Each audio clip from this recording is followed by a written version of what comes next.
Pelo sinal da Santa Cruz, livrai-nos Deus nosso Senhor dos nossos inimigos, em nome do Pai, do Filho e do Espírito Santo. Amém.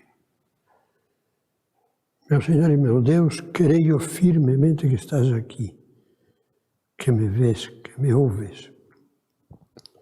Adoro-te com profunda reverência. Peço-te perdão dos meus pecados e graça para fazer com fruto este tempo de oração. Minha Mãe Imaculada, São José, meu Pai e Senhor, meu anjo da guarda, intercedei por mim.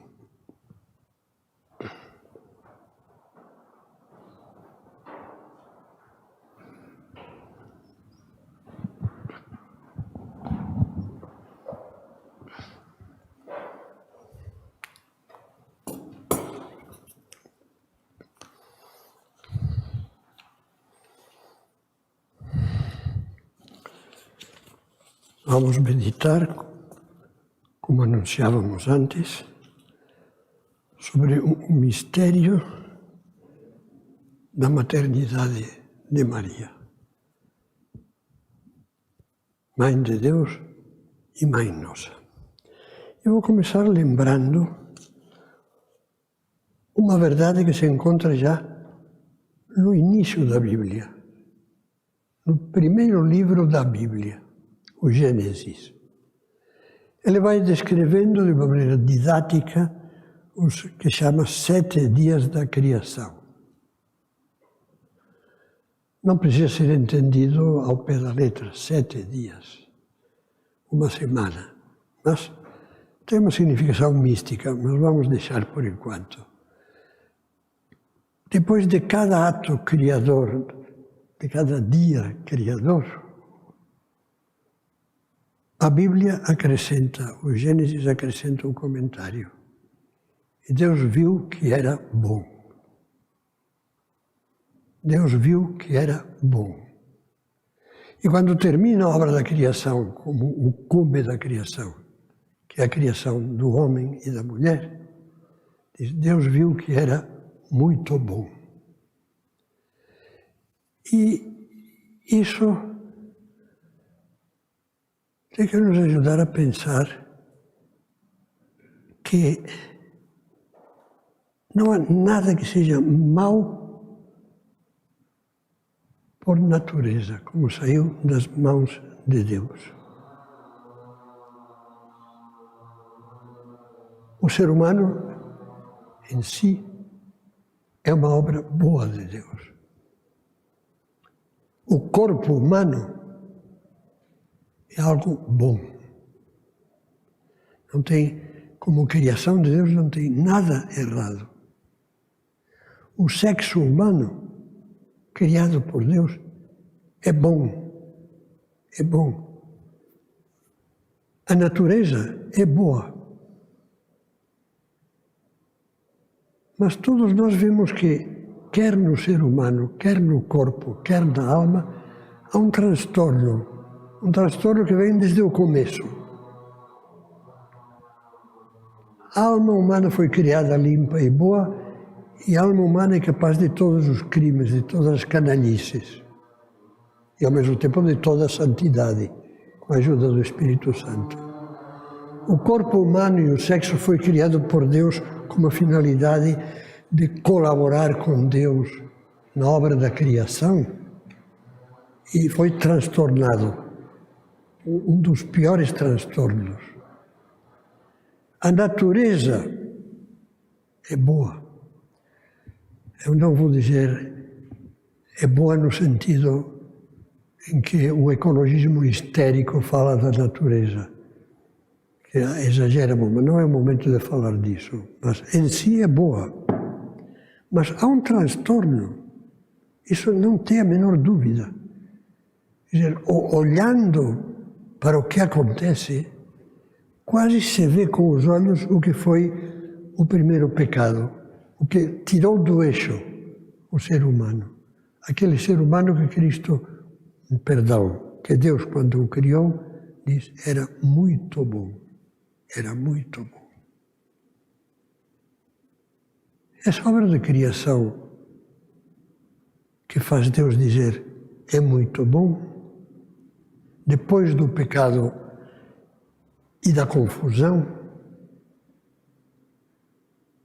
teve um outro momento em que o próprio Deus pôde dizer: fiz isso e é muito bom. A criação da alma de Maria Santíssima.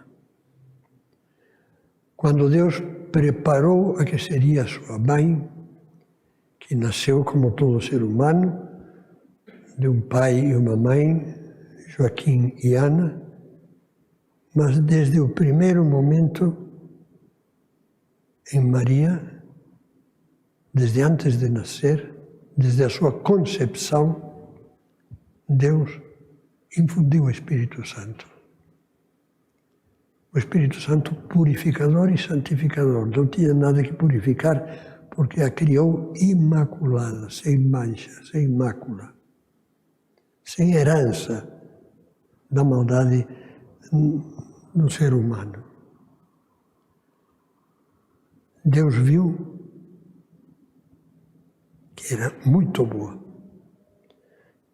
Tanto São João Paulo II como o Catecismo da Igreja Católica usam uma expressão ao falar de Maria. É a obra-prima de Deus. Não se refere a Cristo, porque Cristo é humano mesmo, é verdadeiro homem, mas é Deus. A pessoa de Cristo é a pessoa divina, com duas naturezas, humana e divina. Mas entre os seres humanos mesmo, a obra-prima de Deus é Maria. E assim o diz o Catecismo: Maria, Mãe de Deus toda santa, pela primeira vez encontra nela Deus morada em que seu Filho e seu Espírito, o Espírito Santo, podem habitar entre os homens. E a primeira definição do que é aquela alma, a temos a primeira vez em que a Bíblia fala explicitamente de Maria. No Evangelho de São Lucas, o Evangelho da Anunciação. O anjo do Senhor anunciou a Maria. Nós recordamos com muita frequência os que temos o costume de rezar o Ângelus. E a saudação do anjo a Maria qual foi? Alegra-te. Essa é a palavra que o Evangelho, seu original, o de São Lucas, seu original grego, utiliza. Chaire, alegra-te, cheia de graça. O Senhor está contigo. Cheia de graça quer dizer cheia de Deus. Cheia do Espírito Santo. Esse Senhor que está com ela. Isso lhe diz antes dela ter concebido. Porque depois de ter concebido, pode dizer: o Senhor está contigo, está no teu ventre, no teu seio. O Senhor está contigo, o Espírito Santo está contigo. É muito bonito pensar nisso. Deus quis que sua mãe fosse como que a criação restaurada. Olha, também os primeiros pais, eu não vou entrar agora em interpretações bíblicas e simbolismos, mas os primeiros pais, Adão e Eva, foram criados sem pecado e cheios de graça. Eva era cheia de graça, mas era livre. E alguma vez já ouvi dizer uma pessoa: bom, mas se Deus criou não era cheia de graça, que mérito teve ela? Mas era livre. E Jesus louva a Nossa Senhora, dizendo: felizes os que ouvem a voz de Deus, a palavra de Deus, e a põem em prática. Porque ela livremente aceitou, livremente disse: faça-se em mim segundo a tua palavra, quando o anjo anunciou que ela conceberia do Espírito Santo e teria um filho, e que seria o Salvador, e darás o nome de Jesus, que quer dizer, literalmente, em hebraico, Deus salva, Salvador. Muito bem. Cheia de graça. E quando alguém me diz: bom, não tinha mérito, eu digo: Eva também era cheia de graça, mas sucumbiu. Quando veio a tentação, deixa de ligar para Deus e as coisas que Deus manda e proíbe. Sereis como deuses. E ela caiu mesmo. E Adão também.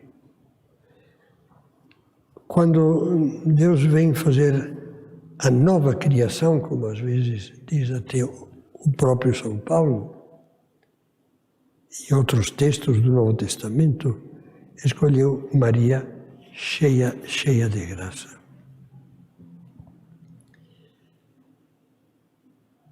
Se compreendêssemos o que foi Maria na vida e na missão redentora de Jesus, compreenderíamos o que Maria deveria ser na nossa vida. Há uma interpretação entre cristãos que diz, Maria, por um lado diz, Maria, eu quando ouço coisas desse tipo me sinto mal fisicamente. Maria era uma mulher qualquer, como se Maria fosse um instrumento, um aparelho que Deus usou para que nascesse seu filho e depois descartou. Isso é uma infâmia. Venha de onde vier. Venha de onde vier. É uma infâmia. Jesus amou sua mãe.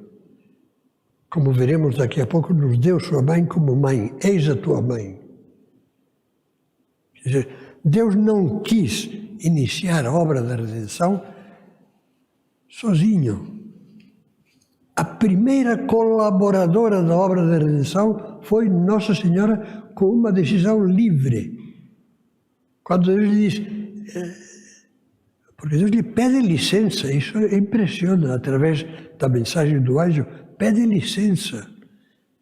E Nossa Senhora pede um esclarecimento, como será isso? Lhe será o Espírito Santo, sim, eis a escrava do Senhor, faça-se em mim segundo a tua palavra, com uma liberdade de amor absoluta. Eu não penso em mim, no que eu tinha sonhado para mim, no que eu, junto com José, pensávamos fazer. Deus quer isso, cá estou eu. Não penso mais. É isso. Quer dizer, Nossa Senhora não é uma mulher qualquer. Dizer isso é uma blasfêmia. Nossa Senhora foi escolhida por Deus e foi a primeira colaboradora de Deus que abriu as portas à entrada de Deus no mundo, recebendo no seu coração e no seu seio. Passou a ser templo de Cristo.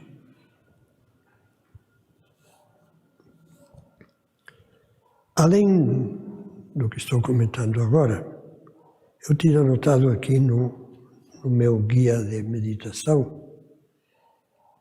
que o Evangelho nos dá 7 luzes para entender qual foi a missão de Maria. E quando digo isso, não quero me irritar com ninguém, não quero ofender a ninguém, mas digo para que esses cristãos que dizem, vocês têm a idolatria de Nossa Senhora. Nossa Senhora, quem fez a redenção foi Cristo, é o único mediador. Nossa Senhora não teve nada a ver.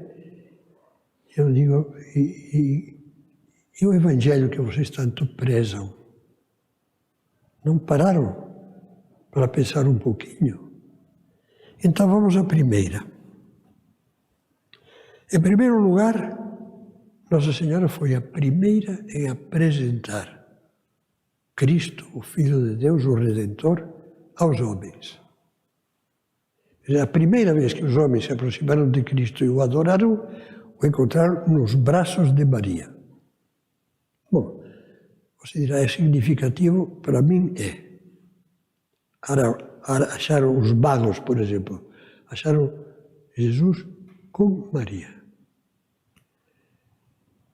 Imediatamente depois de falar da Anunciação, quando o Verbo, que é o Filho de Deus, da Trindade, se fez carne e habitou entre nós, Nossa Senhora, grávida, vai ajudar a sua prima Isabel, porque pelo anúncio do anjo soube que aquela mulher já de uma idade avançada, certamente avançada, para ser mãe, ia ter, por fim, o filho que tanto desejara durante anos e anos.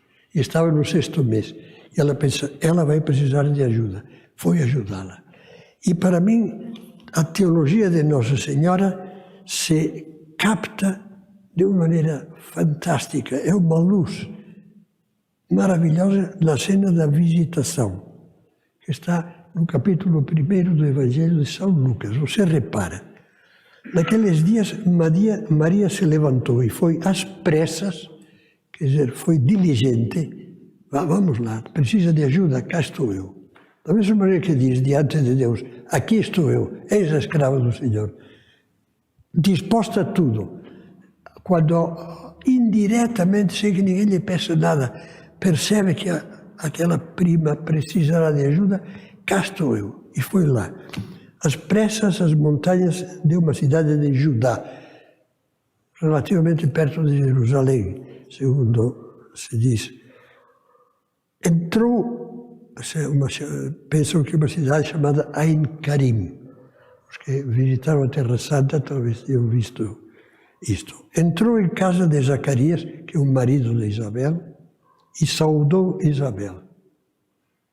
Nós imaginamos, aquela menina devia ter 16 anos, chegando lá e dá a paz, como faziam os judeus e fazem hoje. Shalom, a paz esteja contigo. E olha como é bonito. Mal Isabel ouviu a saudação de Maria, a criança, que é o futuro São João Batista, a criança de Isabel, de 6 meses, estremeceu, literalmente deu pulos. A palavra que utiliza São Lucas é deu pulos de alegria, estremeceu no seu seio e Isabel ficou cheia do Espírito Santo. A primeira vez em que Cristo quis fazer algo, quando ainda era, nem deu um mês no seio, no ventre de Maria, foi através de Nossa Senhora. Quando a saudação chegou aos meus ouvidos, e Isabel exclamou em alta voz. Acaba de dizer o Evangelho, Isabel ficou cheia do Espírito Santo. Deus fala por ela. Os profetas se diziam cheios do Espírito de Deus. Deus fala por eles. Pois escuta o que fala por ela, Deus. Exclamou em alta voz, bendita és tu entre as mulheres e bendito é o fruto do teu ventre. A nossa Ave Maria. Ave Maria, cheia de graça. Palavras da anunciação de Deus. O Senhor é contigo, palavras de Deus. Bendita és tu entre as mulheres, palavras do Espírito Santo através de Isabel. E agora vão nos dizer que isso está errado, que Deus tenha compaixão deles. Porque os que estão errados são eles, e muito errados.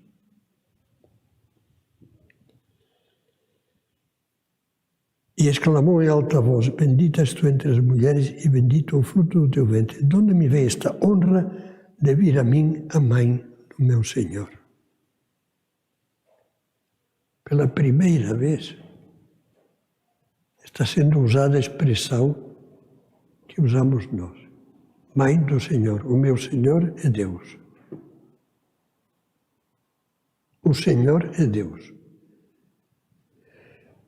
O nome judaico de Deus é que os judeus não pronunciam e o Papa Bento XVI pediu que nas traduções da Bíblia o nome no Antigo Testamento é Yahvé ou Yahvé, que não se usasse por respeito, porque os judeus só pronunciavam este nome uma única vez, o sumo sacerdote, no dia da expiação, entrando na parte mais reservada do templo, onde estava a Arca da Aliança, o Santo dos Santos. E era a única vez no ano em que uma pessoa pronunciava este nome, por respeito. Bom, a tradução grega que foi feita antes de Cristo, no Antigo Testamento, chamada dos 70, bem antes de Cristo, séculos antes, em vez de Yahvé, traduz Kyrios, o Senhor, de onde vem Kyrie eleison, etc. O Senhor. Isabel diz,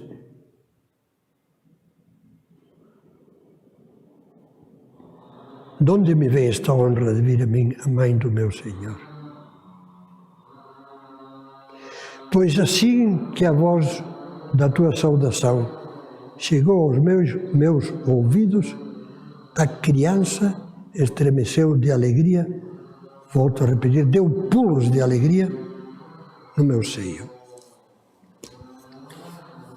O que mais nos diz o Evangelho sobre Nossa Senhora? O Evangelho nos diz sobre Nossa Senhora que Jesus obedecia, que Deus a obedecia. Quer dizer, a vida de Jesus costuma se dividir em 3 etapas: infância,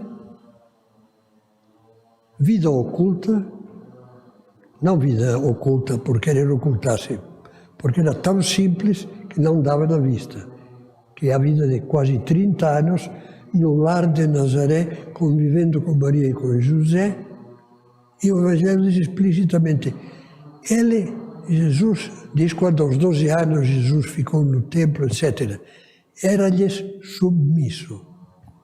Jesus, Deus, obedecia a Maria e a José. Dava a Nossa Senhora as honras de um filho. As honras de um filho. E nós não vamos dar a Nossa Senhora as honras.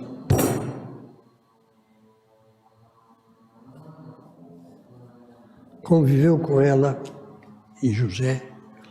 Houve um momento que José os deixou, Deus o chamou, morreu. Ficou sozinho com a mãe até os 30 anos de idade quase. Amaram-se, alegraram-se juntos, choraram juntos. Sem dúvida, quando São José faleceu, ou faleceram Joaquim, Ana, os pais de Maria, inseparável. Quer dizer, se a vida de Cristo durou aproximadamente 33 anos, durou um pouco mais, fazendo bem o cálculo, mas não interessa. Desses 30 anos, inseparável de Maria. E junto com Jesus, ao lado de Maria e de José, nós aprendemos que Deus não só não despreza as vidas comuns, como a nossa, que são ocultas nesse sentido, não de que nós nos dediquemos a esconder-nos, mas de que não brilham, não tem nada de especial que saia nos jornais. É a vida de todos os dias, a vida cotidiana das pessoas comuns, a vida do lar, a vida do pai, a vida da mãe, da família, a vida... Que essa vida, Cristo vivendo, nos mostra que é um caminho divino, que é a vida que Cristo assumiu para a maior parte da sua existência na Terra e a transformou em algo divino. Quer dizer, essas coisas triviais que nós fazemos no nosso dia a dia, nessa vida que não clama, não tem o alto-falante, não tem um cartaz que nós carreguemos, que é a vida oculta, essa vida. Tudo isso tem sentido divino, se nós queremos. Vivido com carinho, vivido com amor, vivido oferecendo a Deus. Isso santifica. Essa foi a grande mensagem que Deus lançou ao mundo através de São José Maria Escrivá, o fundador do Opus Dei. Jesus inicia a sua missão pública. Bom, já deixou sua mãe. Nossa Senhora fica em Nazaré e Jesus se lança ao mundo, começa a chamada vida pública.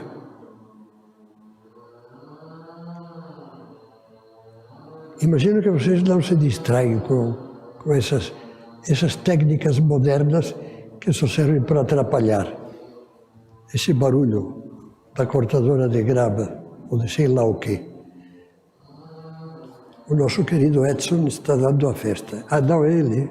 Então vamos deixar. Muito bem. Voltemos. Então, começa a vida pública de Cristo. Cristo realiza a sua missão com a palavra abalizada pelos milagres.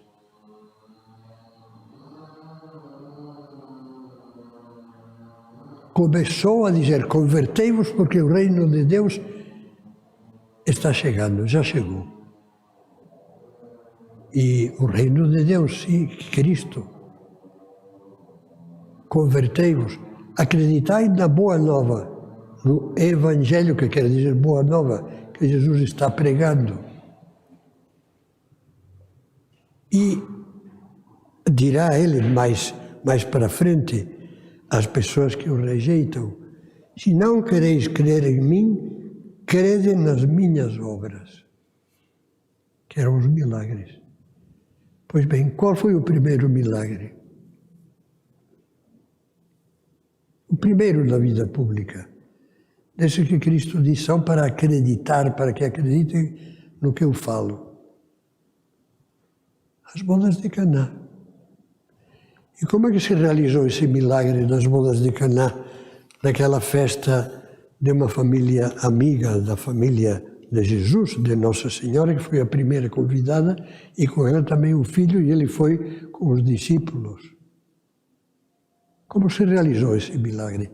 O primeiro milagre, primeiro. Nossa Senhora, com a perspicácia de uma mãe de família, começou a ouvir um burburinho. Um casamento não é uma festa qualquer.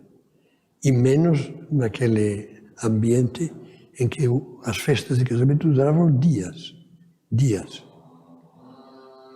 E ela, um burburinho do dono da casa, da mulher, dos criados, como se chamassem, os serventes, que alguma coisa vai dar errado. Está faltando o vinho. Calcularam mal. E é uma coisa tão material, não? Mas diz o Evangelho: como viesse a faltar vinho, a mãe de Jesus disse-lhe: ele já não tem vinho. A mãe de Jesus conhece muito bem o filho. Não precisa dizer: faça alguma coisa. Não. Ele já não tem vinho. Respondeu Jesus. Respondeu Jesus, em princípio, recusando: isso compete a nós. Minha hora ainda não chegou. Maria ficou desconcertada com isso de jeito nenhum. De jeito nenhum. Disse então sua mãe aos serventes: fazei o que ele vos disser. Ela, com intuição de mãe, disse: ele vai fazer. Vocês façam o que ele disser. E fizeram. Jesus manda encher umas grandes talhas, que é recipientes de água e tal, depois tirem dessa água e levem ao mestre-sala, e aquela água era o melhor vinho, que o mestre-sala se queixa. Todos servem o pior vinho no final e vocês estão reservando o melhor. E comenta o Evangelho, São João, que estava presente: este foi o primeiro milagre de Jesus. Realizou em Caná da Galileia, manifestou a sua glória e os seus discípulos creram nele, por intercessão de Maria. E nós não vamos confiar na intercessão de Maria. Não vamos rezar o terço e dizer: minha mãe, eu não consigo. E estar certos de que ela irá a Jesus e lhe dirá: olha, esse teu filho não consegue, esse meu filho não consegue. Eles não têm vinho. Rezar por intercessão de Maria. Isso não tem nada de idolatria, porque Maria é aquela que intercede humildemente diante de Jesus. Mas alcança, mas consegue. E depois ainda há tantos outros sinais de que a figura de Nossa Senhora é inseparável da figura de Cristo. O mais importante desses sinais é quando Jesus morre na cruz. Aí sim, esse é decisivo. Como conta o Evangelho, junto da cruz de Jesus, todos os que vimos quadros, assistimos a filmes como A Paixão, do Mel Gibson, sabemos que Maria estava, e o Evangelho usa a expressão, estava firme, estava de pé, junto da cruz de Jesus, sofrendo muitíssimo, mas serena, firme. E quando Jesus já estava agonizando mesmo, que quase não podia falar, viu sua mãe e perto dela o discípulo que amava especialmente, o discípulo predileto, que era João. E disse à mãe, mulher, eis aí o teu filho. Depois disse ao discípulo, eis aí a tua mãe. E dessa hora em diante o discípulo a levou para a sua casa. Você pense, Jesus tinha primos, muitos, aquelas famílias numerosas de antigamente. Nossa Senhora nunca ficaria desamparada. Tinha mentalidade de clã, de tribo, de todos tinham responsáveis. A mulher fica viúva, eles cuidavam. Nenhuma ficava por aí. Portanto, Nossa Senhora não precisava de recorrer a São João. João tinha uma mãe que estava lá perto da cruz até, Salomé, e um pai, Zebedeu, um homem que tinha uma empresa de pesca. Era empresário o pai dele, com operários, com trabalhadores. João não precisava. Jesus diz ao discípulo, nós somos discípulos, eis a tua mãe, eis o teu filho. E logo ele a levou para a sua casa. Mãe dentro do lar.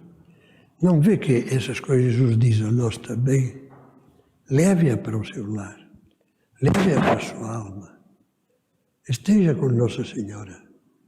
Ela é o melhor caminho para chegar a Jesus. A Jesus, dizia São José Maria, sempre se vai e se volta quando nos afastamos dele por Maria. E ainda poderíamos acrescentar, antes lhe falava desses dias de preparação novena da vinda do Espírito Santo. Como viveram esses dias de espera do Espírito Santo os apóstolos?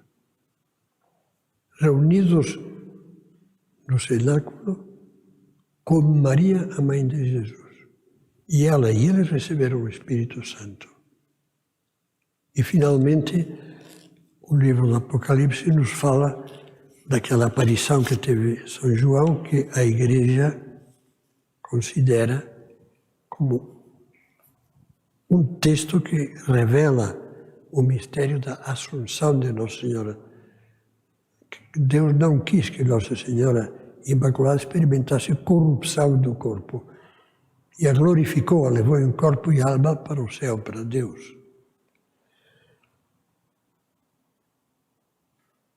Apareceu em seguida um grande sinal no céu.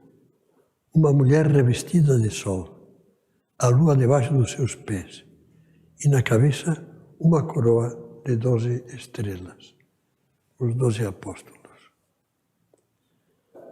Assunção de Nossa Senhora. Se Maria foi inseparável de Jesus na terra e no céu,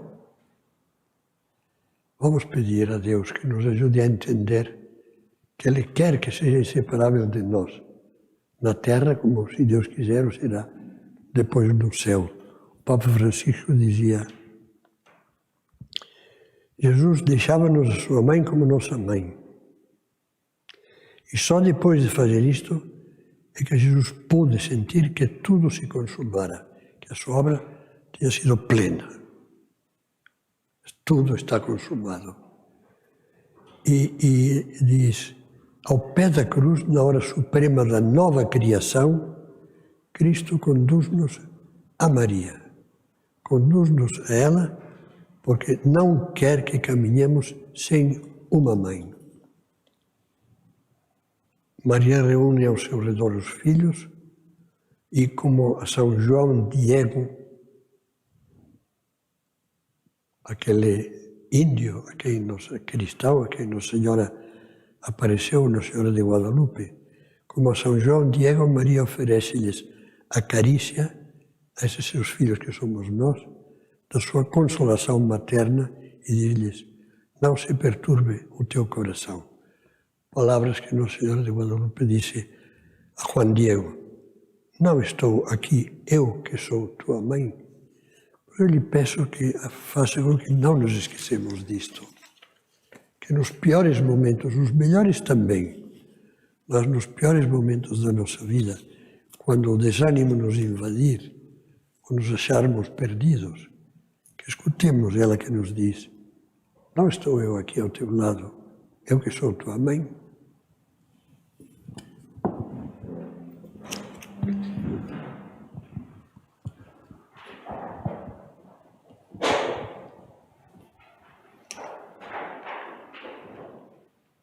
Dou-te graças, meu Deus, pelos meus propósitos, afetos e inspirações que me comunicaste nesta meditação. Peço-te ajuda para os pôr em prática.